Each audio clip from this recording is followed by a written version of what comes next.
दोस्तों सुजलॉन एनर्जी की बात करें तो बहुत दिन के बाद हमने फ्राइडे को जबरदस्त वॉल्यूम में बढ़ोतरी देखी और शानदार हमने तेजी आती हुई देखी।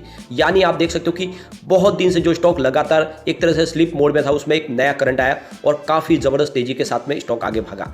लेकिन यहाँ पे जो सबसे बड़ी बात है कि इसके बीच हमारे सामने शेयर होल्डिंग पैटर्न लेटेस्ट आ चुका है। यानी अक्टूबर के आंकड़े हमारे सामने आ चुके हैं। कैसा है शेयर होल्डिंग पैटर्न, किसने यहाँ पे अपनी होल्डिंग को बढ़ाया और किसने अपनी होल्डिंग को यहाँ पे ट्रिम किया है, सारी बातें जानेंगे इस वीडियो के माध्यम से।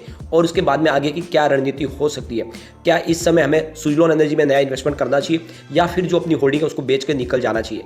सुजलॉन एनर्जी की बात करें तो एक तरह से इसकी नई शुरुआत होने जा रही है, क्योंकि पिछले 2-4 साल से कंपनी लगातार लॉस में थी। इसकी वजह से इसकी प्राइस भी बहुत नीचे आई थी, लेकिन उसके बाद में ऑर्डर बुक काफ़ी अच्छी है, गवर्नमेंट की तरफ से बहुत सारी हेल्प मिल रही है। गवर्नमेंट ने इनका जो भी बैंकों का बकाया था वो सारा का सारा अपनी 2 पावर कंपनियों को सौंप दिया है। एक तरह से देखें तो एक बहुत बड़ी एक राहत मिली है। एक तरह से एक बेल आउट पैकेज दिया गया है सुजलॉन एनर्जी को, जिससे बात समझ में आई है कि सरकार की जो मंशा है कि सुजलॉन को आगे बढ़ाया जाए, तो ऐसे में इसके डूबने की संभावना काफ़ी कम है। तो क्या इस समय इस छोटे से पेनी स्टॉक में इन्वेस्टमेंट करना चाहिए, सारी बातों को जानेंगे इस वीडियो के माध्यम से। सबसे पहले अगर हम BSE सेंसेक्स की बात करें तो 62,293 के स्तर पर क्लोजिंग देखी हमने, जहाँ पे 0.03% की मामूली सी तेजी थी, यानी फ्लैट क्लोजिंग कही जाएगी।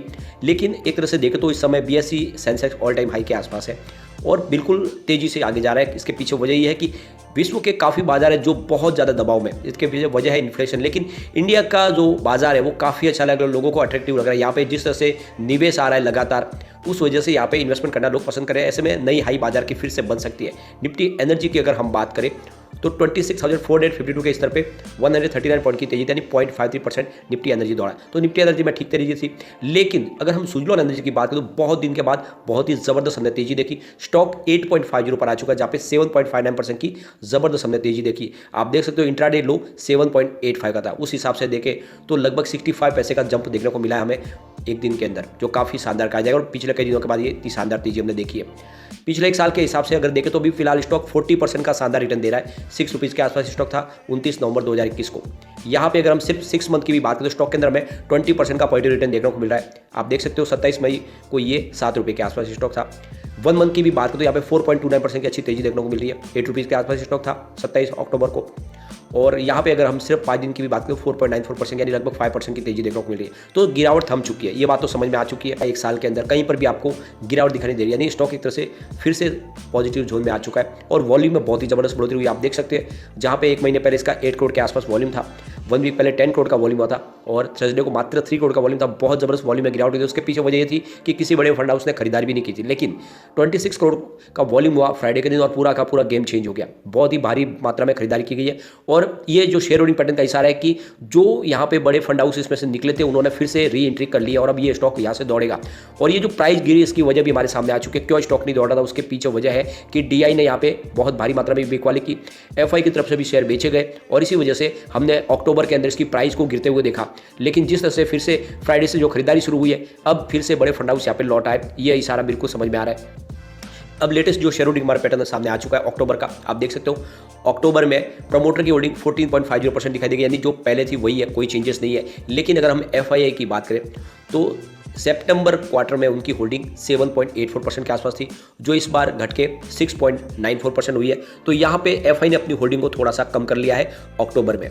इसके अलावा अगर हम बात DI की करें तो जहाँ पे उनकी होल्डिंग जून क्वार्टर में 15.50% के आसपास थी, सितंबर मंथ में उन्होंने अपनी होल्डिंग को काफ़ी कम किया, यानी 8.24% कर लिया था। और अक्टूबर महीने में तो देखें तो DI की होल्डिंग मात्र 5.81% रह गई, यानी बहुत ज़बरदस्त होल्डिंग बेची है यहाँ पे DI ने, अपना माल बेचा है। और इस वजह से मामला पूरा बिगड़ा और हमें लगातार कम से कम महीने भर इसकी प्राइस को दबाव में देखने को मिला। लगातार स्टॉक नीचे रहा। इसके पीछे वजह यह है कि DI ने अपनी होल्डिंग को यहाँ पे ज़बरदस्त तरीके से कम किया। जनरल पब्लिक की होल्डिंग यहाँ पे आपको बढ़ती हुई दिखाई देगी। 69.40% की होल्डिंग थी सितंबर क्वार्टर में, जो अक्टूबर में 72.74% के आसपास हुई है। तो जनरल पब्लिक की होल्डिंग बढ़ी है, लेकिन यहाँ पे FI और DI ने अपनी होल्डिंग को कम किया है। ये एक तरह से थोड़ा सा निराशाजनक आंकड़ा है हमारे लिए, क्योंकि अक्टूबर के महीने में आप देखें तो होल्डिंग आपको कम होती हुई दिखाई देगी दोनों की। अब यहाँ पे अगर हम देखें बैंकों की जो होल्डिंग है, जिसमें IDBI बैंक की होल्डिंग देखें तो फिलहाल यहाँ पे 1.55% की होल्डिंग है। बैंक ऑफ बड़ौदा की होल्डिंग अगर देखें तो 1.41% की होल्डिंग है। इसके अलावा अगर आप देखें तो LIC ने यहाँ पे 1.12% की होल्डिंग लेकर हुई है और ये होल्डिंग अभी भी मेंटेन है, यानी LIC ने अभी भी अपना निवेश को बनाए रखा है। और इसके अलावा कुछ म्यूचुअल फंड है जिनकी होल्डिंग है जो काफ़ी अच्छी है। SBI small cap 250 index fund है यहाँ पे, करीब 103 करोड़ रुपीज़ का इन्वेस्टमेंट किया है और 0.63% की होल्डिंग ली है। Motilal Oswal Nifty small cap 250 index fund है, 308 करोड़ रुपीज़ का इन्वेस्टमेंट किया है और 0.62% की होल्डिंग ली है। इसके अलावा ICICI prudential Nifty small cap 250 index ने 62.80 करोड़ रुपीज़ का इन्वेस्टमेंट करके 0.62% की होल्डिंग ली है। मोतीलाल ओसवाल निफ्टी 500 फंड है, 368 करोड़ रुपीज़ का इन्वेस्टमेंट किया है, 0.04% की होल्डिंग ली है। और Nippon India Nifty small cap 250 ने 367 करोड़ रुपीज़ का इन्वेस्टमेंट करके 0.62% की होल्डिंग ली है। ICICI prudential SP BSc 500 ET अपने यहाँ पे 69.37 करोड़ रुपीज़ का इन्वेस्टमेंट किया है और 0.05% की होल्डिंग ली है। कोटक निफ्टी अल्फा 50 ने यहाँ पे 71.55 करोड़ रुपीज़ का इन्वेस्टमेंट करके 1.11% की होल्डिंग ली है। तो ये आप देख सकते हो कि होल्डिंग काफ़ी अच्छी है म्यूचुअल फंड की। म्यूचुअल फंड ने इस बार निवेश अच्छा किया है, लेकिन यहाँ पे बड़े फंड हाउस डीआई ने अपनी होल्डिंग को कम किया है। और ये आंकड़े आप देख सकते हो, आपको क्लियरली समझ में आएगा क्यों यहाँ पे स्टॉक की प्राइस गिरी। आप देख सकते हो ये सितंबर महीने में 8.70 के आसपास थी इसकी प्राइस और अगस्त में देखें तो 8.20 के आसपास थी, लेकिन आप अक्टूबर में अगर देखोगे तो सुजलॉन की प्राइस 7.95 के आसपास दिखाई देगी। यानी जिस तरह से यहाँ पे बड़ी होल्डिंग को बेचा गया है डीआई की तरफ से, एफआई की तरफ से, उस वजह से इसकी प्राइस नीचे आई। लेकिन अब नवंबर का आंकड़ा अगर आप देखें तो 8.50 पे स्टॉक आया। इसके पीछे वजह यह है कि बड़े फंड हाउस फिर से सक्रिय हो चुके हैं और हमने देखा है फ्राइडे को बहुत ही ज़बरदस्त बड़ी डील हुई है। इसका मतलब जो यहाँ पे एफआई और डीआई चले गए थे वो फिर से लौट के आ गए। अब ये स्टॉक फिर से दौड़ेगा, यहाँ से अब नई शुरुआत हो सकती है। तो ये क्लियरली हमारे सामने आ रहा है कि क्यों प्राइस इसकी नीचे हुई थी। इसके पीछे वजह ही थी कि अक्टूबर महीने में यहाँ पे होल्डिंग को काफ़ी कम किया गया था, ट्रिम किया गया था। एक तरफ आप देखें तो कंपनी वाकई में मजबूत हो रही है और ये आप समझ सकते हो कि आने वाले समय डेफिनेटली यहाँ पे फिर से तेजी बनेगी। कंपनी अपनी डेट को लगातार कम कर रही है, इसके अलावा अच्छे क्वार्टर रिजल्ट दे रही है। यहाँ पे डेटर डेज में इंप्रूवमेंट हो रहा है, जहाँ पे 125 डेज थे वो घट के 76.4 डेज पर आ गए। इसका मतलब कंपनी की सेहत में सुधार हो रहा है। इसके अलावा कंपनी की लाइबिलिटीज कम हो रही है। मार्च 2021 में जहाँ पे 6,601 करोड़ रुपीज़ के आसपास थी, वो मार्च 2022 में 6,475 करोड़ रुपीज़ हो गई और सितंबर में वो 5,893 करोड़ रुपीज़ के आसपास आ गई। तो लगातार कंपनी की लाइबिलिटीज कम हो रही है। दूसरी तरफ कंपनी के नेट कैश फ्लो में बढ़ोतरी हो रही है। मार्च 2021 में जहाँ पे 180 करोड़ रुपीज़ के आसपास था, वो मार्च 2022 में 238 करोड़ रुपीज़ के आसपास हो गया। तो आप देख सकते हो अंदर से सेहत की सुधार हो रहा है। इसके अलावा कंपनी के प्रॉफिट और सेल्स के आंकड़े देखोगे तो उसमें भी आपको अच्छा सुधार दिखाई देगा। 10 ईयर के हिसाब से सेल्स इसका -11% है, 5 ईयर के हिसाब से -12% है, लेकिन 3 ईयर के हिसाब से 9% पॉजिटिव है और इस टीटीएम 50% पॉजिटिव है। तो सेल्स में अच्छी खासी बढ़ोतरी हुई है।